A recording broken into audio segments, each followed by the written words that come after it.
here from TechDroids, and again welcome to another review. And in today's video we'll be doing the review of the Radeon 5500 XT. This seems to be AMD's answer to Nvidia's 1650 Super, which was launched recently, and this is their new card. So this is available in two flavors, 4GB and 8GB. Comes with 8GB of GDDR6 memory. The specific model we have here is the Gigabyte Gaming OC 8G. So gaming OC means that it's overclocked, so some more clock speed compared to the reference or the factory card, and the 8G indicates that this has 8GB of GDDR6 memory. And some notable features with this new 5500 series or 5000 series of cards is going to be the new RDNA architecture. So all the cards are based on the RDNA architecture, whereas all of them also have FreeSync to HDR fidelity effects, and they're all based on the 7nm FinFET technology. So they're going to be more power efficient is what AMD claims.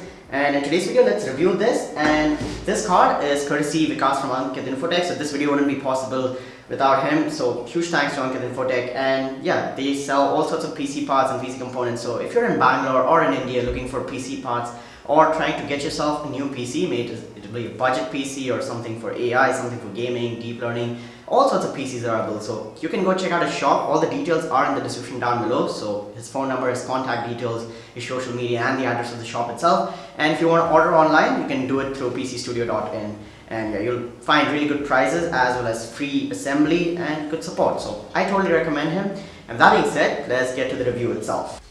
Alright, now talking about the card itself. This is again completely made out of plastic, but the build quality in my opinion is quite good. And here you can see there's 3 fans, and this card does support Gigabyte's wind force cooling. So these 90mm fans will have alternate spin. So these 1 and 3, the third fan will spin in the same direction, whereas the middle fan will go in another direction. That helps in better heat dissipation. And talking about cooling inside the card, they have heat pipes and 3D cooling design. So you shouldn't be worried about cooling on this card. That'll be pretty good. And there's also an 8-pin PCIe connector that's required to power this card, and anything from a 500 watt power supply should be able to power this card, no problem. And going around for the outputs, you've got your 3 display ports and 1 HDMI. And behind the card is also a really nice looking back plate, which I really appreciate even for this kind of price. And pretty much that's about it. It's a big card, and I think it should be able to fit in most cases, apart from micro ATX in my opinion. And yeah, in my opinion the design itself is quite nice. Alright, so the factory card starts at 1717 MHz, whereas this one will get you 1737 inside a game. So the game clock is 1737 MHz and the boost clock is 1845. But obviously you will not be able to sustain that kind of clock speed under load conditions. And other than that, it's got again 8GB of GDDR6 memory, again at 128-bit. And it's got Vulkan support, DirectX 12, and all the other features that I mentioned at the start of the video. Also, this supports Gigabyte's RGB Fusion 2.0, which is again used to customize the lighting on this RGB logo, and all the motherboards that support RGB Fusion 2.0, and this can sync up with all other AOS devices as well. And yeah, that's pretty much it about the card itself. Now let's put it into the system and test some games. Now I'll tell you guys my opinion about this card and my verdict about this card towards the end of the video. And just to give you a spoiler, I am not really impressed. It's kind of a disappointment, and I feel AMD hasn't really done what was expected of them from this card.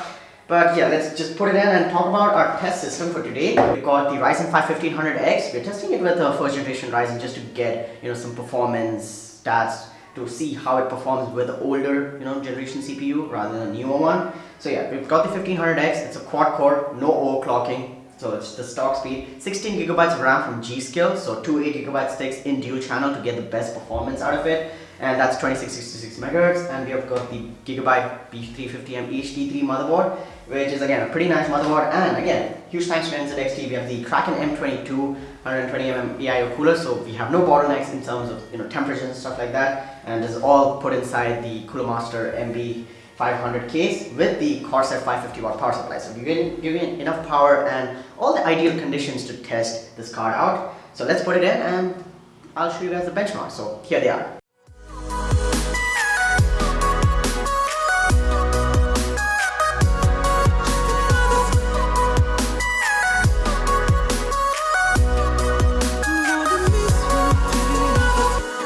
Just another scar placed on my heart, sign that we are made to feel. And even though you might not be the one, I'm gonna miss you daily. Broken but I know I get over you. I'll try to focus on what's in front of me and not behind. What is life without the one you love the most? Who I am without you. You're just another scar placed on my heart. Alright, so those are the benchmarks. One more highlight feature of this card is that it supports PCI 4.0, which is not really relevant right now. Some motherboards do support it, but it doesn't give you any performance increase in my opinion. I've tried PCI 4.0 in the past. Didn't really give me any FPS, extra FPS or extra benchmarks or something like that. So PCI 4.0 is there for the future. Maybe there's some features coming out for PCI 4.0. We never know. But now that you've had a look at the benchmarks and how this card performs in the games, you will see that this is quite similar to the 1650 Super that we reviewed a few weeks back. And though that card is cheaper and it has only 4 gigabytes of GDDR6 RAM, and this card has 8, and this is quite expensive. It will start at 18,000 rupees in the Indian market, and the 4GB variant is also like 14,000 bucks and plus. So in my opinion, this does not have the same value for money as other AMD cards, and it is quite inferior in terms of the value for money price performance aspect comparing to the 1650 Super. So right now, if you're in the market looking for a good 1080p card, I say go check out our 1650 Super review, check out the benchmarks there, and that performs better in certain games or equal to this card in most of the games. So I think that is a better option than the 5500 XT. But let's say you're tied up in the AMD ecosystem, or if you want an AMD card, this is not a bad option.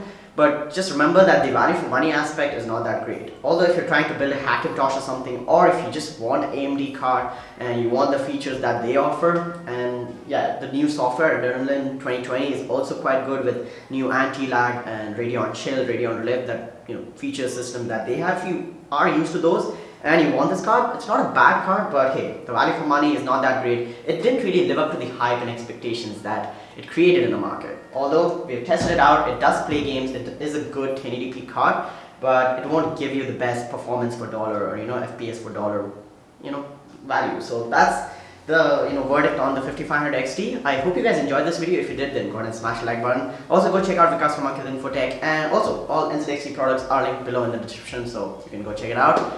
And also subscribe to the channel, and a huge thanks to my man behind the camera, Atish. So you can check out his Instagram as well, we'll link it down below. And thanks for watching. Let me know in the comments down below, what do you think about this card? Are you going to buy it? What are you on? Team red, team green? And we'll see you in the next one. Peace.